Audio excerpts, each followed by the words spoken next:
she plays. Look, damn, girl. she's obviously very sweet. She doesn't at all have any negative intent at all. She doesn't hit hard, and she plays very clean basketball. Another white privilege. And watch what she does to the eyes. You see. Imagine standing in the control room of one of the biggest independent media networks in the world, watching a video monitor as audio waveforms light up the screen in front of a live studio audience. The sports landscape was already sitting on a massive powder keg after months of intense rivalries and endless online debate. But nobody could have predicted that a single, raw, unedited audio file recorded behind locked doors would threaten to tear down the entire public image of women's professional basketball. When that secret tape made its way onto the internet, passing through quiet message boards and private group chats before exploding across social media feeds, it didn't just cause a mild stir among beat writers. It triggered an absolute earthquake across the entire sports media industry. And when business commentator and valuetainment host Patrick Bet-David finally got his hands on the raw audio file, his unscripted, unfiltered reaction was so intense and furious that it completely destroyed the polite, polished commentary that corporate networks had been feeding sports fans for months. He didn't offer canned public relations excuses. He didn't try to protect anyone's personal reputation. And he certainly didn't care about offending league executives sitting in corporate suites. He saw a system that was gaslighting millions of hard-working, paying fans, and he decided to expose every single layer of it live on air. To truly grasp why Patrick Bet-David was pushed so far over the edge, you have to rewind and look at the intense, high-stakes environment that was building up behind the scenes long before that hidden microphone ever caught a single word.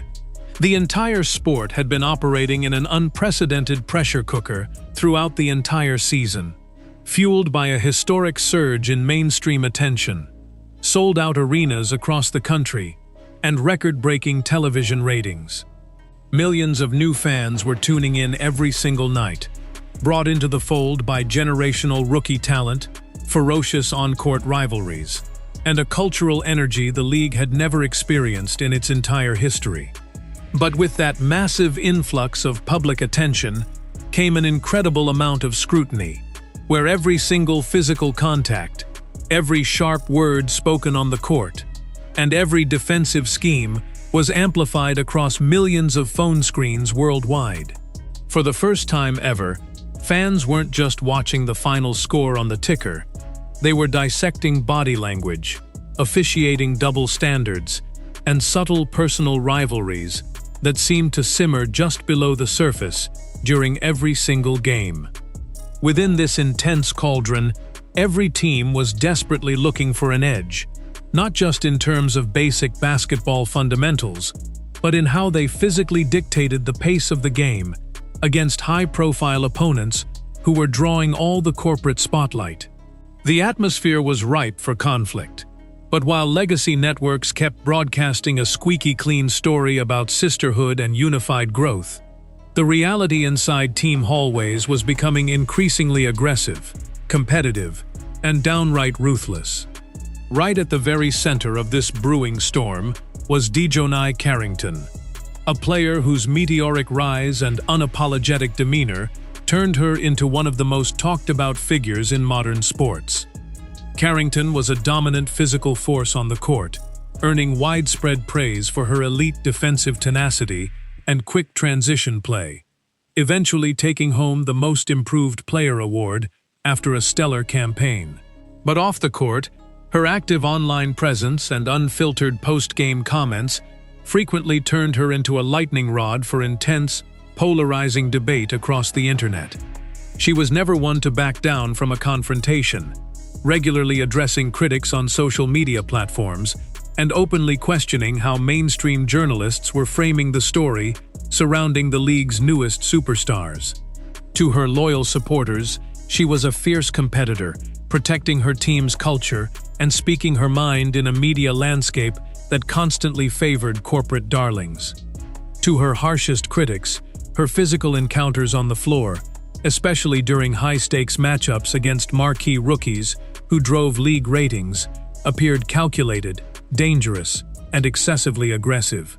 Every time she stepped onto the floor, the tension in the building was palpable, creating an environment where a single spark could ignite a national controversy.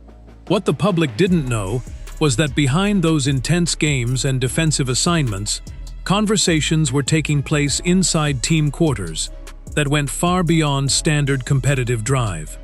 Navigating that level of hostility and outside media noise required a head coach who could command the locker room with an iron fist, and Stephanie White was widely viewed as one of the sharpest, most relentless tactical minds in the entire game. As the leader of a tough, defensively driven Connecticut squad, White had spent years perfecting a system built on grit, physical intimidation, and relentless ball pressure against opposing guards. She knew that to slow down hyper-efficient offensive teams and high-volume star shooters, her players had to operate right on the extreme edge of what official referees would allow on any given night. It was a tactical philosophy that required total buy-in from her roster, pushing them to set bone-jarring screens, play aggressive hand-checking defense, and make every single drive into the paint as painful as possible for opposing scorers. However, coaching in the modern social media era means managing far more than basic X's and O's. It requires managing individual human egos, public relations optics, and player morale when the outside world is constantly judging every move.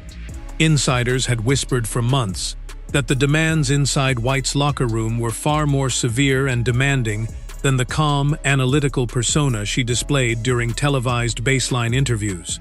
The internal pressure to maintain their identity as the league's premier defensive bullies created a high-stress environment where lines between tough basketball and intentional physical disruption began to blur completely.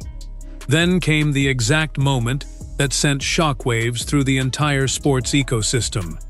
The quiet, unexpected drop of a leaked audio file that contained confidential discussions never meant for public consumption. The recording, which was secretly captured on a mobile device near the back entrance of a locker room facility, following an intensely physical game, caught raw, unedited audio between key team figures. In the clear, unambiguous recording, the voice attributed to head coach Stephanie White can be heard delivering harsh, explicit tactical directives regarding how to physically handle specific high-profile opponents who were capturing the majority of media coverage.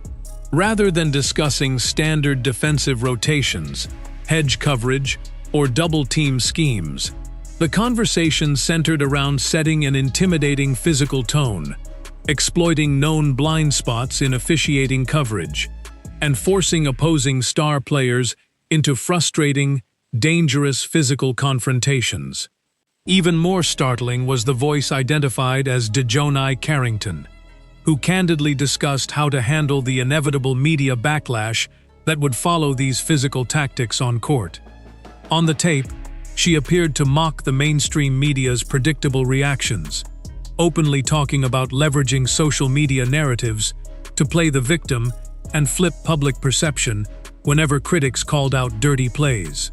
It wasn't just basic athletic trash talk or high-voltage locker room banter. It sounded like a calculated strategy designed to manipulate both the physical outcome of games and the post-game media coverage. When that leaked audio file was delivered directly to Patrick Bet-David and played inside the Valuetainment control room, the reaction inside the studio was immediate, visceral, and completely unhinged. Bet-David, a self-made entrepreneur who prides himself on cutting through corporate deception and calling out systemic hypocrisy across business and culture, sat at his microphone as the audio played out loud for his entire production team and millions of viewers. As the words echoed through the studio, PBD's face turned red with visible anger, and he slammed his hands down onto the desk in pure, unfiltered frustration. He didn't just critique the basketball tactics or question the coaching strategy. He went directly after the total lack of integrity, character, and basic respect for the paying public. PBD pointed out how millions of everyday parents and young aspiring athletes were tuning in to watch what they believed was clean, elite athletic competition, only to discover that behind the scenes, coaches and players were plotting underhanded ways to physically disrupt rivals while laughing at the fans who bought tickets. He called the entire setup a complete fraud, slamming the recorded figures for pretending to be innocent victims of harsh media coverage, while secretly orchestrating the very controversies they complained about on social media. His explosive rant wasn't just about one coach or one player. It was a sweeping indictment of a corporate sports culture that values narrative manipulation over genuine sportsmanship. What made Patrick Bet-David even more furious was the absolute, deafening radio silence coming from major mainstream sports networks in the hours and days immediately following the audio leak. While independent sports creators, digital sleuths, and alternative media podcasts were analyzing every single second of the leaked tape, legacy outlets like ESPN and major network sports desks acted as if the recording didn't even exist. PBD exposed this glaring double standard live on his show, pointing out how quickly those exact same legacy networks would have suspended players, fired coaches, or demanded lifetime bans if a similar recording had leaked from a men's professional team or an unpopular sports program. He argued that legacy sports media was intentionally burying the story to protect their massive multi-million-dollar broadcasting investments and shield the league from any reputational damage that might hurt television ad revenue and corporate sponsorships. According to PBD, this artificial protection was actually hurting the sport far more than helping it, because modern fans are far too smart to fall for corporate cover-ups and media blackout strategies. By refusing to cover the leaked audio with honest journalistic rigor, mainstream networks only proved Bet-David's point that the whole system was rigged to push a sanitized, artificial story while hiding the real, dirty truth happening behind closed doors. Behind the scenes in the league's executive suites and team corporate offices, the leak triggered an absolute, full-blown public relations emergency, where crisis managers worked around the clock to contain the massive fallout. Corporate sponsors who had invested millions of dollars into player endorsements, team sponsorships, and national ad campaigns suddenly found themselves tied to a massive public integrity scandal that threatened their brand reputations. Emergency meetings were called between team executives, crisis management experts, and high-powered legal teams to craft official public statements that could diffuse the anger without legally confirming the authenticity of the recording. Standard PR defense tactics were immediately deployed across media channels. Official public statements questioned the illegal origin of the audio file, hinted at potential modern artificial intelligence manipulation, and insisted that short audio snippets were taken entirely out of context to harm the organization's standing. But on social media platforms, the court of public opinion was not buying the canned corporate responses for a single second. Millions of fans began re-watching archived game footage with razor-sharp focus, pointing out specific plays where Carrington's physical actions matched the exact aggressive directives discussed in the leaked audio tape. The comment sections under official league posts were completely taken over by furious viewers demanding immediate suspensions, independent investigations, and complete transparency from the front office. The internal fallout inside team locker rooms and league facilities was just as severe, as trust among players across the league completely evaporated overnight in the wake of the exposure. When a secret recording leaks from within a private team environment, it creates a paranoid atmosphere where nobody knows who to trust, who is loyal, or who might be secretly recording private conversations for personal leverage. Players on opposing teams felt deeply betrayed, realizing that the physical bumps, hard fouls, and verbal jabs they experienced during games were part of a premeditated tactical hit job rather than natural basketball competition. several veteran players discreetly voiced their disgust with the situation through trusted media contacts, expressing intense frustration that the actions of a few individuals were tarnishing the global reputation of a league that had worked decades for mainstream respect. Meanwhile, allies of Carrington and White tried to circle the wagons tightly, accusing critics and independent hosts of engaging in a targeted smear campaign designed to tear down successful women in professional sports. The entire league found itself bitterly divided into two warring camps: those who demanded strict accountability, honest officiating, and true sportsmanship, and those who tried to justify the audio as basic competitive banter that got blown out of proportion by sensationalist media personalities like Patrick Bet-David. This exploding controversy expanded far beyond the boundaries of a single sport or a single locker room debate, serving as a massive warning sign about the dark side of modern sports entertainment and corporate business culture. In an era where every single athlete operates as an independent brand and every professional league functions like a high-stakes corporate enterprise, the line between genuine athletic competition and staged, calculated narrative drama has become dangerously blurred. Patrick Bet-David's furious studio meltdown tapped into a deep, growing frustration among real sports fans who feel that natural, honest competition is rapidly being replaced by corporate optics, forced media narratives, and hidden agendas. When money, social media engagement metrics, and television ad rates become the sole focus of sports executives, the fundamental core of athletic competition, fair play, mutual respect, and raw skill, gets completely thrown out the window. The secret recording proved that modern sports fans are completely exhausted by being treated like passive consumers, who will blindly accept whatever sanitized storyline network producers decide to feed them during primetime broadcasts.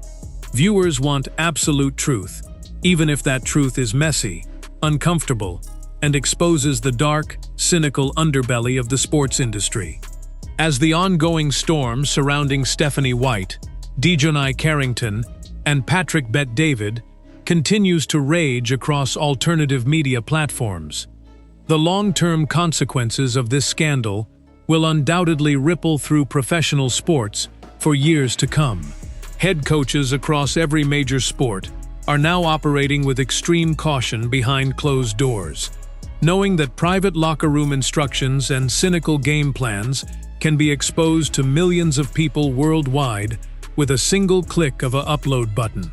Modern athletes are learning the hard lesson that social media posturing, post-game spin, and public victimhood can instantly backfire when authentic behind-the-scenes actions are exposed to the cold light of day.